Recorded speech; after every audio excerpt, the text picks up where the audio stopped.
बिस्मिल्लाहिर्रहमानिर्रहीम न्यूज़ फातिमा में वेलकम।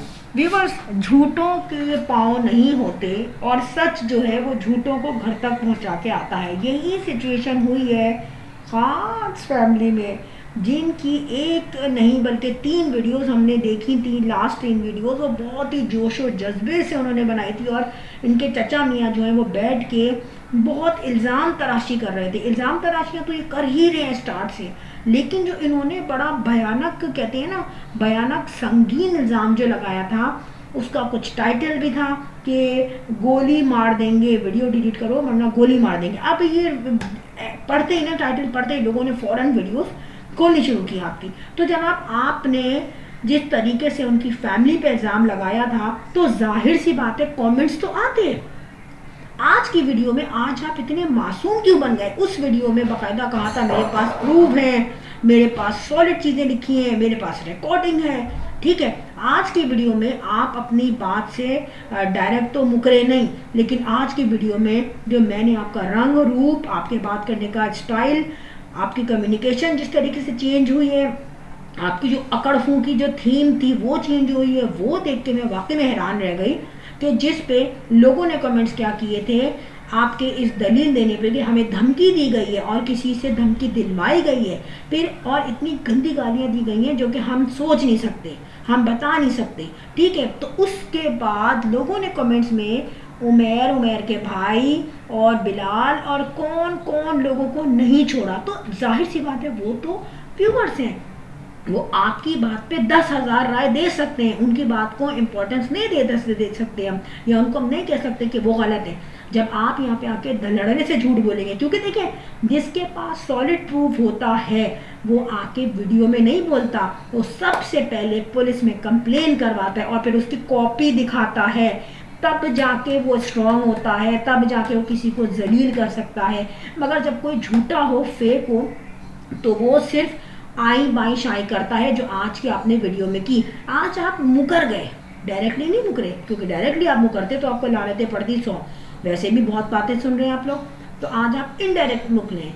अब यहाँ पर आयशा ने एक पोस्ट बेचारी ने जो की है इंस्टा पे, वो जाहिर है जो उनके फॉलोअर्स हैं सब ने ही देखी है, तो वहाँ पे उसने बड़े दुख भरे लहजे में क्या बताया लोगों को कि जब इंसान टूट फूट जाता है तो आखिर में वो मजबूत हो जाता है। मैं आपको बॉटम लाइन बता रही हूँ उसकी। जब जाहिर है ये जो पूरी इसकी मैं आपको जो ट्रांसलेशन तशरीह जो मैं आपको बताऊँ वो ये है कि आयशा है, मरियम है, इनकी पूरी फैमिली है। आयशा अपनी फैमिली से जैसी भी है मोहब्बत तो वो करती है। उसने यही बताया इस पूरी एग्जाम्पल से कि जितनी तकलीफ़ें उसके घर वाले उठा चुके हैं, सह चुके हैं, अब वो इतने मजबूत हो गए कि वो आमना सामना करेंगे। ये बात आयशा ने पहले ही कह दी थी। और मैं आपको बताऊँ, आज जो इस फैमिली की अकड़फू निकली है ना, वो इसलिए निकली है क्योंकि आयशा ने लीगल प्रोसेस करने को कह दिया कि मैं कानूनी तौर पर आगे जाऊँगी। ठीक है, क्योंकि इतना बड़ा इल्ज़ाम जब लगाया ना, तो वो भी पागल नहीं है, वो भी सब लोग यूनिटी लेके बैठ गए थे और उन्होंने डिसाइड किया था कि अब हम जाके पुलिस कंप्लेंट करवाएंगे। और मैं आपको बता दूं, नेक्स्ट व्लॉग में बहुत जल्दी आप देखेंगे कि ये जो आयशा फैमिली है ना, आमना फैमिली, ये पूरे प्रूफ के साथ आगे आएगी और ये झूठे इल्ज़ाम जिन्होंने लगाए हैं ना, उनको ये मज़ीद जलील करवाएगी। आप ये देखें, इनके पास अगर कोई रिकॉर्डिंग होती तो आज ये भीगी बिल्लियाँ बने हुए क्यों खड़े हुए थे? मुझे सिर्फ इतना बता दें, आज इनकी आवाज़ में वो दम क्यों नहीं था? आज इनकी जो जिस तरह से ये इल्ज़ामात लगा रहे थे, ना तो आज उसका कोई सबूत दे पाए और ना ही उस बात को ये स्ट्रांगली स्टेटमेंट दे पाए, क्योंकि वो सिर्फ एक बदनाम करने का हरबा अपना रहे थे। आप ये देखें, इन लोगों ने जब पहले तो ये मरियम की बुराई करते रहे, आप ये देखें मरियम को छोड़ के आगे बढ़ते रहे, आयशा को घेरे में लिया। ठीक है, कि आयशा ने घर तबाह किया है। क्यों? आयशा ने हरकतें देखी थी तुम्हारी हरकतें तो मरियम ने खुद आके देखनी थी, किस किस्म के लोग हो तुम लोग। फिर तुम लोग होते होते होते मरियम के भाई और भाभी तक पहुंच गए, तो किसका कैरेक्टर ख़राब है?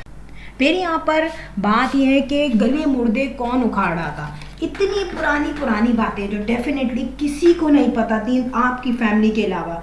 यहाँ पे कहते हैं ना, किसी का नमक खाया हुआ हो तो उसको एहसान मानना चाहिए। आप तो 12 या 13 साल उनके घर में रहे हैं यार, उन्होंने अपना पोर्शन आपको दिया है, तो शर्म हया कहाँ चली गई?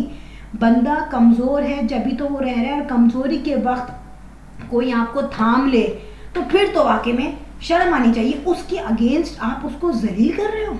अब एक किसने मुझे कॉल बताया, हमें बताया था बल्कि सबको मैंने सुना कि जो इस पर आप एहसान करें उसके शर से बचें, ठीक है। तो ये तुम लोग खुद ही हो, तुम पे उन्होंने एहसान किया और देखो तुम आज उनको शर बन के नुकसान पहुंचा रहे हो। यानी कि खुद ये बता रहे हैं अपनी पुरानी बातें बता के कि हम पे उन लोगों ने इतने एहसान किए और अब हम उन्हें डसने बैठे हैं। अभी ताज़ा जिल्लत हुई है इनकी जब मरियम ने अपना जेब दिखाया। अभी कुछ लोग जो बोल रहे हैं कि ये वॉशिंग मशीन वो वॉशिंग मशीन, तो वो भी इनको बहुत जल्द दिख जाएगी जिस तरीके से ये जेब दिखाए। और जहाँ तक कि मरियम की पहली शादी की बात है तो वो 10 साल उस घर में रही है, तो 10 साल के बाद उसका जेब आई थिंक इस काबिल नहीं होगा, इतना नया नहीं होगा, बहुत कुछ पुराना हो जाता है, ठीक है। और ज़रूरी नहीं कि 10 साल पहले जो जहेज़ दिया हो उसकी अमाउंट या उसकी क्वांटिटी या उसकी क्वालिटी A1 हो, भाई डिपेंड करता है ना, हालात के साथ साथ वक्त के साथ साथ बहुत चेंज होता है, बहुत कुछ चेंज होता है। लेकिन इसका मतलब ये नहीं कि उसने कोई जुर्म किया था, उसने वो भी शादी की थी जो कि इस्लाम में जायज़ है, उसने सेकंड मैरिज भी की थी जो कि इस्लाम में जायज़ है, और वो दोनों शादियां जो है उसको तकलीफ दे पाई, लेकिन पहली शादी फ्रॉड नहीं थी। ये तो दूसरी शादी की ना, उसने जज्बात में आके एक गंद पे हाथ रख दिया था और बहुत अच्छा हुआ कि गंद पे से वो निकल आई। बात ये है कि आप लोग उसकी सच्चाई, अपनी सच्चाई बताते थे और उस पर इल्ज़ाम लगाते थे कि भाई हम मासूम हैं। अब वो मासूमियत करते करते करते तुम लोगों ने किसी को नहीं छोड़ा, उसके बहन भाई, उसकी बहनोई, भाभियाँ, सब पे इल्ज़ामात लगाए। तो क्या प्रूफ है आप लोग के पास कि आप लोग बड़े आराम से कह देते हैं कि बाल नोचे तो पेट पे लात मारी, भाई आप क्या वीडियो बना रहे थे वहाँ खड़े होके। और जिन लोगों पे ये इल्ज़ामात लगाए हैं उनके आज घर आबाद हैं। और एक बात बताऊँ, किसी की भी फैमिली ऐसी नहीं है जहाँ भाभी, नंद, शौहर और जो है देवरानी, देवर, इनमें आपस में नोक-झोंक ना होती है। डेफिनेटली ये तो 100% की बात है, एक घर में रहेगा इंसान तो ऐसी बातें होंगी। बात ये है असल मुद्दा कि अब जो प्रूफ आया है वो ये नहीं है कि कोई कह रहा है कि भाई वो लाते मारेगी, वो घूसे मारेगी। उसने अब कानूनी चाराजोई जो है वो शुरू कर दी है किसी को बदनाम करने के लिए। अगर उस पर झूठे इल्ज़ामात लगाए जाएं तो ये भी एक बहुत बड़ा हद के इज्जत का इस पे मुकदमा हो सकता है। तो इनको पहले इस चीज़ की नॉलेज नहीं थी और कह क्या रहे थे कि भाई हमारे तो बड़े बड़े लॉयर हैं, हमारे वकील हैं, हमारे ताल्लुकात हैं, हमने इसी चीज़ में ज़िंदगी गुजारी है। नॉलेज एक कख भी नहीं थी और उस वजह से इन्होंने भरम तो दे दिया, ठीक है, लेकिन फ़ौरन वो भरम जो है ना वो पिघल गए। फिर दूसरी बात ये कि बंदा लाइव जाता है तो बड़ा कॉन्फिडेंट होकर वो लाइव आता है, ठीक है, और लाइव के व्यूज़ भी ज़्यादा होते हैं, उसके जो डॉलर्स होते हैं वो भी ज़्यादा बनते हैं। आई थिंक उस क्या रीज़न था कि वो लाइव गए और फिर गायब हो गए एकदम से। लाइव में पता नहीं क्या इनको मुसीबत आ गई, क्योंकि लाइव जो है ना ये कोई अपनी चीज़ क्रिएट नहीं करते, ये तमाम चीज़ें जो है ना दूसरों की होते हैं। और एक्चुअल है ना बाल पकड़ के बैठे हुए मरियम के, वो इनको कुछ नहीं कह रही, लेकिन अब ये मजबूर कर रहे हैं कि आओ मुझे मारो, कहते हैं ना आबेल मुझे मारिए, वो वाली कहानी यहाँ पे शुरू होती नज़र आ रही है। अभी आप देखिएगा ये 1-2 वीडियोस में और देखिएगा कितनी जल्दी ये जेंटलमैन बन जाएंगे और बातों का रुख चेंज कर लेंगे, क्योंकि इन्होंने ये सब चीज़ें झूठ बोली थी। अगर इतने सच्चे होते तो ये वीडियो में आके कुछ नहीं कहते, ये डायरेक्ट जो है ना कोई लीगल कानूनी कार्रवाई करते हैं, जो कि ये नहीं कर पाए क्योंकि इनके पास कोई प्रूफ ही नहीं था। फ्रेंड वीडियो अच्छी लगी हो तो बेल आइकन पर क्लिक कर दिया कीजिए। I will sign in next vlog. Till then, अल्लाह हाफिज़, बाय बाय।